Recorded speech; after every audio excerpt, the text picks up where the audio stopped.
ZGPW power converter. Ang kagandahan nito guys, ang input voltage niya ay pwedeng 9 volts, pwedeng ito, tapos pwede ka rin gumamit ng power bank.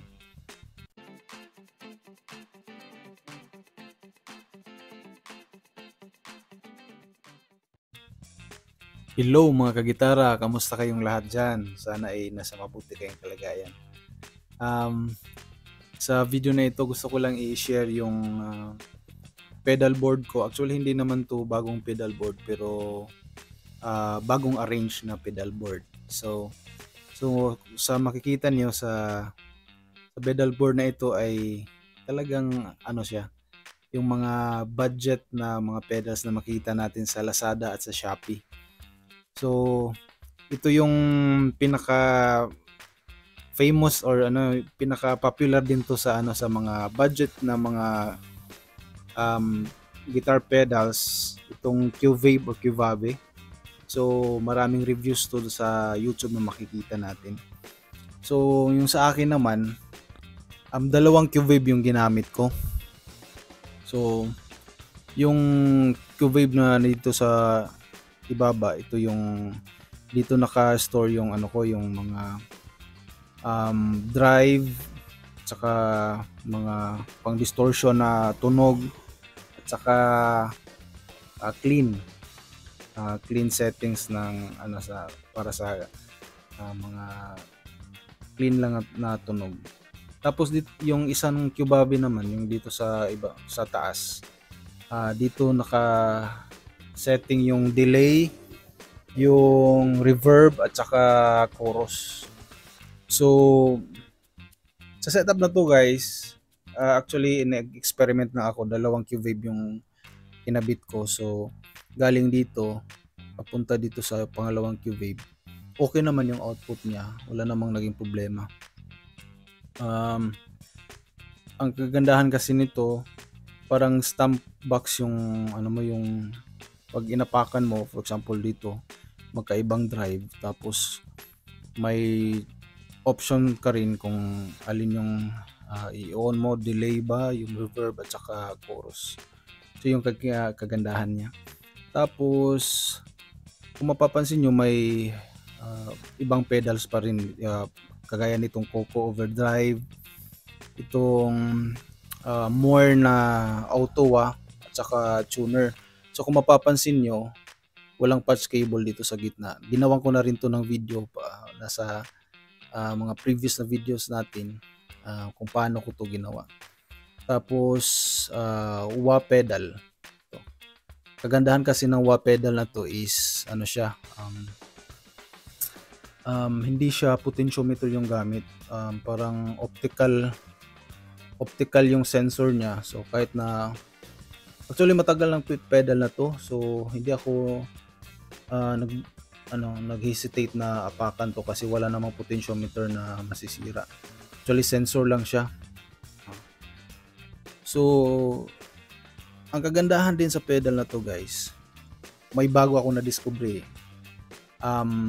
Kasi wala akong power supply na isolated power supply na ginagamit, kasi hindi na siya magkakasya dito sa homemade na board ko. At saka hindi ko rin trip na gamitin yung power supply na ganun kasi maraming sisaksak. So ang ginawa ko, yung daisy chain na lang na cable yung ginamit ko para i-power ito at saka itong wah. So itong tatlo, ang nagpa-power nito ay yung 9 volts na power supply.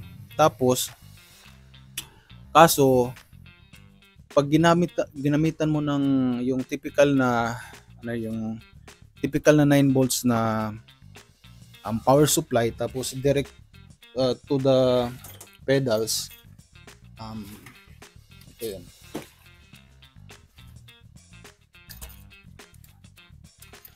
So for example ito, so ito yung ginagamit natin usually, di ba, itong 9 volts na adapter. Tapos i-connect natin ngayon sa DC chain. Ang problema kasi niyan guys, maingay yung output, lalo na kapag naka-distort ka, distortion, kasi hindi isolated yung power supply na to. Generic power supply lang tapos diretso sa DC chain. Ngayon, isa yun sa pinaka-problema ko talaga pag nag-analog setup ka, is yung maingay yung pedal board. Isa talaga yun. So, ang ginawa ko guys, bibili na sana ako nung yung power supply na isolated power supply. May naman yun sa Muskai na around 2,000 or 2,500 yung price niya. Pero sa nasabi ko na, hindi na siya kakasya dito sa homemade board ko, at saka isa pa, hindi ko gusto yung malalaking pedal board kasi hassle kasi yun pag nagta-travel tayo. So naghanap ako ng ibang solution guys, at ito yung nakita kong solusyon. Papakita ko sa inyo. Naghanap ako sa Lazada kasi sa Lazada naman talaga ako nag-order ng mga gadget o mga gamit. Nahanap ko to guys, binibenta ng guitar pusher. Itong ZGPW Power Converter. Ang kagandahan nito guys, ang input voltage niya ay pwedeng 9 volts, pwedeng ito, tapos pwede ka rin gumamit ng power bank. So ito yun siya guys, ito yun itong maliit na to, ito yun siya. So kung for example gusto mong gamitin yung traditional na 9 volts na power brick o power adapter, pwede mo siyang isaksak directly dito sa power converter, tapos yung output niya ay 9 volts pa rin, pero malinis na guys. Actually, trinay ko yung mga distortion na nakaset ko dito sa two-wave at saka dito sa overdrive, na wala talaga yung noise guys. Totoo nga pala na effective ito. So ang gagawin lang natin, from power adapter na to, ipapasok natin ngayon sa power converter, tapos yung output nito ay naka DC chain na sa lahat ng pedals na gusto mong i-power. Yun, isa yun guys, nawawala talaga yung noise nung nung gitara, nung gitara mo. Tapos ang kagandahan nito guys, pag nasira yung ganito mo or nag-brown out, pwede mo pa rin gamitin yung pedal board mo kasi pwede mong sasaksakan ito ng power bank na 5 volts. Or pwede rin yung charger, yung cellphone charger katulad nito. Cellphone charger lang yung ginamit ko pa-power dito. So pwede mong gamitin.